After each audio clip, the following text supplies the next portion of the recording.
conditional sentences, the series going on. This is the second lecture of conditional sentences. So in last lecture we have discussed two types of conditional sentences. First was zero conditional and second was first conditional. What we discussed in zero conditional?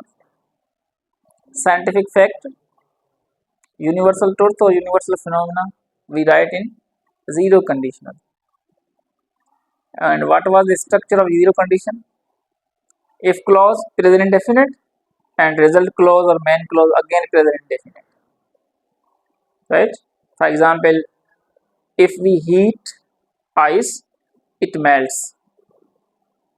Right? And what was there in first condition?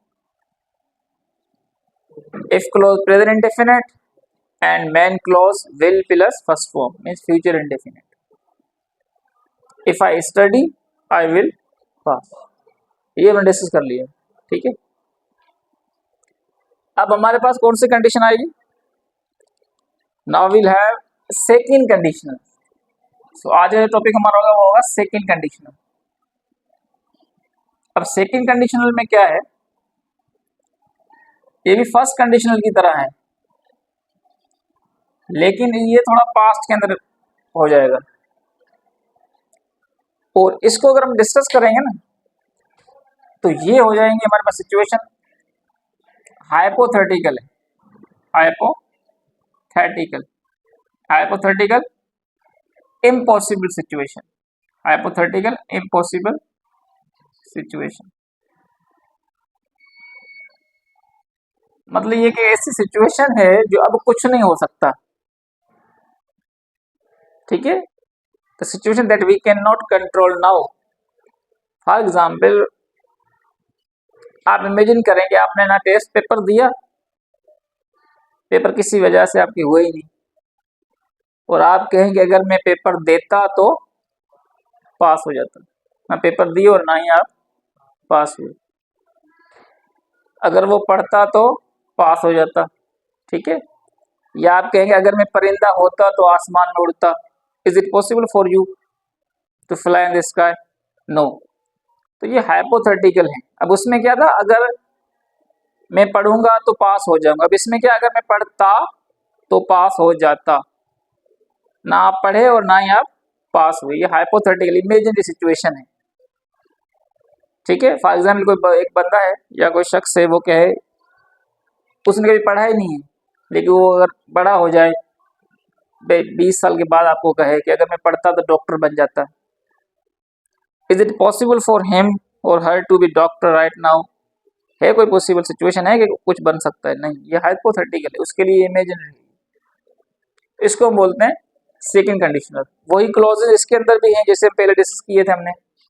Conditional sentences में कितने clauses होते हैं? 2 clauses होते हैं, ठीक है। एक clause को क्या कहते हैं हम? इफ क्लॉज, और दूसरे को हम कहते हैं मेन क्लॉज, जिसका नाम है रिजल्ट क्लॉज। रिजल्ट क्लॉज, इसका डिफरेंट नेम है। रिजल्ट क्लॉज इसको कह सकते हैं, इसको आप मेन क्लॉज भी कह सकते हैं। और मेन क्लॉज जो है ना आपका इंडिपेंडेंट क्लॉज होता है। कौन सा होता है? Independent clause. मतलब ये किस पर डिपेंड नहीं करता अपनी मीनिंग के लिए। कुछ क्लॉज होते हैं डिपेंडेंट, कुछ होते हैं independent. For example, I will buy a new mobile, ये इंडिपेंडेंट है क्योंकि आपको समझ में आ रहा है कि इसमें दूसरी कोई जरूरत नहीं है किसी चीज की। लेकिन मैं कहूँगी if I go to market, अगर मैं मार्केट जाऊंगा, तो ये क्या है? अब इसकी मीनिंग कंप्लीट नहीं हुई। तो इफ क्लोज है वो कौन सा क्लोज है? डिपेंडेंट है। उसकी कंप्लीट मीनिंग के लिए दूसरा कोई क्लोज चाहिए, इसलिए इसको आप इफ क्लोज को क्या बोल सकते हैं? Dependent clause. डिपेंडेंट का मतलब समझ में आता है आपको?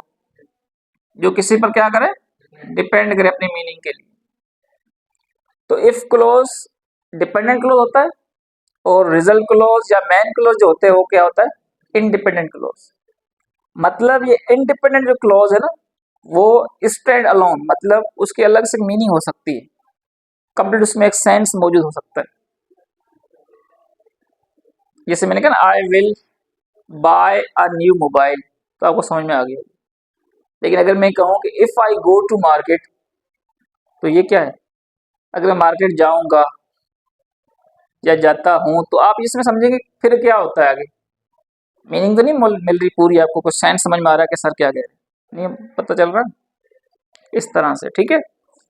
तो हमारा जो डिपेंडेंट क्लॉज है या इफ क्लॉज है, उसका टेंस और जो रिजल्ट क्लॉज है या मैन क्लॉज है या इंडिपेंडेंट क्लॉज है, उसका टेंस में क्या होगा, यहाँ पर फर्क महसूस होगा आपको, और बिल्कुल फर्क भी है इन दोनों में।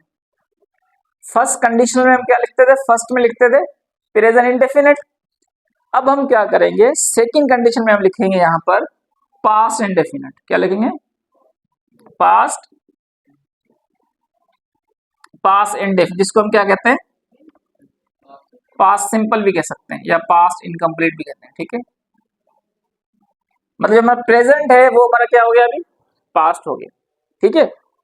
और कॉमा लगाने के बाद क्या लिखेंगे, दोबारा हम सब्जेक्ट लिखेंगे, उसके बाद हम क्या लिखेंगे, वुड लिखेंगे।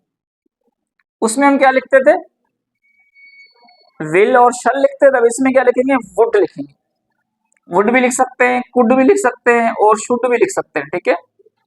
लेकिन हम वुड और कुड से लिखते हैं फिलहाल। Subject would could plus first form, ये आपने याद रखना है। उसके बाद ऑब्जेक्ट और कॉम्प्लीमेंट जो भी होगा वो आप लगाएंगे, ठीक है। ये बहुत इंपॉर्टेंट पॉइंट है, यहाँ से मिस्टेक हो सकती है पेपर्स में। आप समझेंगे यहाँ पास्ट इंडेफिनिट है तो यहाँ वुड के साथ भी सेकंड फॉर्म आएगी, तो क्वेश्चन जब पूछा जाएगा तो यहाँ से पूछ सकते हैं, वर्ब से भी क्वेश्चन पूछ सकते हैं। तो आप याद रखें जो मॉडल वर्ब्स होते हैं, जिसको मॉडल वर्ब भी कहते हैं, can, could, may, might, should, इनके साथ हमेशा कौन सी फॉर्म लगती है, फर्स्ट फॉर्म लगती है, ठीक है। भले यहाँ पर पास इंडेफिनिट हो आपका, लेकिन आगे वाला जो आपका टेंस आ रहा है या एस्पेक्ट आ रहा है वो वुड के साथ फर्स्ट फॉर्म आएगी या कुड के साथ फर्स्ट फॉर्म आएगी। अब मैं अगर कहूं कि अगर मैं कराची जाता तो आपके लिए घड़ी लाता, ठीक है। इसको फर्स्ट कंडीशन में कैसे बोलेंगे, अगर मैं कराची जाऊंगा तो आपके लिए घड़ी लाऊंगा। तो मैं कहूंगा if I go to Karachi I will or I shall bring a watch for you, ठीक है। अगर मैं कराची, यहाँ पे मैं कैसे कहूंगा, यहाँ पे मैं कहूंगा इफ, अगर मैं कराची जाता मतलब मैं कराची गया ही, ठीक है। If I went to Karachi, if I went to Karachi, तो को क्या कहते हैं हम, कोमा के अंदर कन्वर्ट करते हैं। तो if I went to Karachi, अगर मैं कराची जाता, सो आई, अब क्या आएगा, कुड भी आ सकता है, वुड भी आ सकता है। I would bring or buy a watch for you. Clear हो गया? इसका मतलब क्या हुआ, अगर मैं कराची जाता तो आपके लिए घड़ी लाता। क्लियर हो गया? उसमें फ्यूचर था, अब इसमें आपको लग रहा है जैसे पास्ट का कोई सेंस आ रहा है, सही है। अब वही तरीका है इसका, इसका नेगेटिव होगा तो क्या होगा, if I did not go to Karachi, went नहीं आएगा बेटा, क्यों नहीं आएगा पता है, पास्ट इंडेफिनिट में पढ़ा था कि जब डिड आएगा तो उसके वो जो फॉर्म जो होगी वो फर्स्ट आएगी, क्योंकि डिड ऑलरेडी सेकंड फॉर्म आ गई। So if I did not go to Karachi, अगर मैं कराची नहीं जाता, I would not buy a watch, ठीक है। वैसे मैंने इसे चेंज कर दिया, वो लेंथी सेंटेंस है इसलिए बाय अ वॉच कर दिया, ठीक है। क्लियर हो गया? डिड नॉट के अंदर भी आ सकता है।